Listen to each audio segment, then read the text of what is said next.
दर्शन जे पैती मनवा में आशा रही गेले सखी गे फेरू लॉकडाउन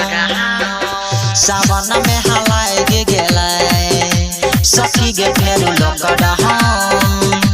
सावन में हलाए गे गेले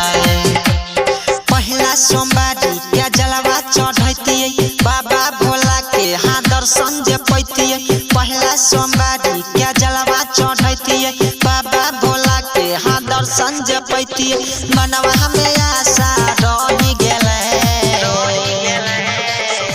सखी गे फेरू लॉकडाउन सावन में हलाए गे गेले सखी गे फेरू लॉकडाउन सावन में हलाए गे गेले बोले शंकर भगवान की सखी गे फेरू लॉकडाउन सावन में हलाए गे गेले सखी गे फेरू लॉकडाउन कृष्णा सावन में हलाए गे गेले कैसे के जइबै गे सखी बाबा नगरिया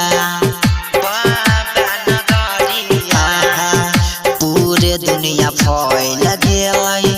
कोरोना कहरिया हे गई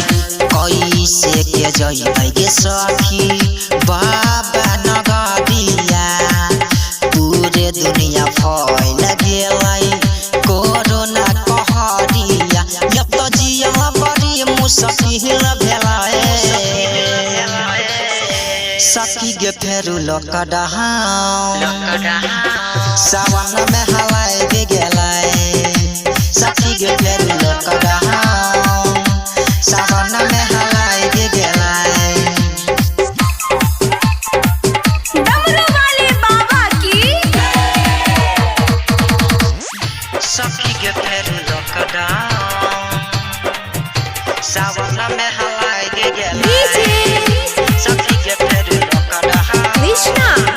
सावन में हलाए गे गेले रंग के सरोसन लिखल कई कोरोना के गीतिया हे गई सिंगर यासी कहै छै सच्चे सच्चे बतिया हे गई राइटर रंकेश लिखल कई कोरोना के गीतिया सिंगर यासी कहै छै सच्चे सच्चे बतिया सुन पिछला हवाला दुख लहट गेलै सखी गे फेरू लॉकडाउन सावन में हलाए गे गेलै सखी गे फेरू लॉकडाउन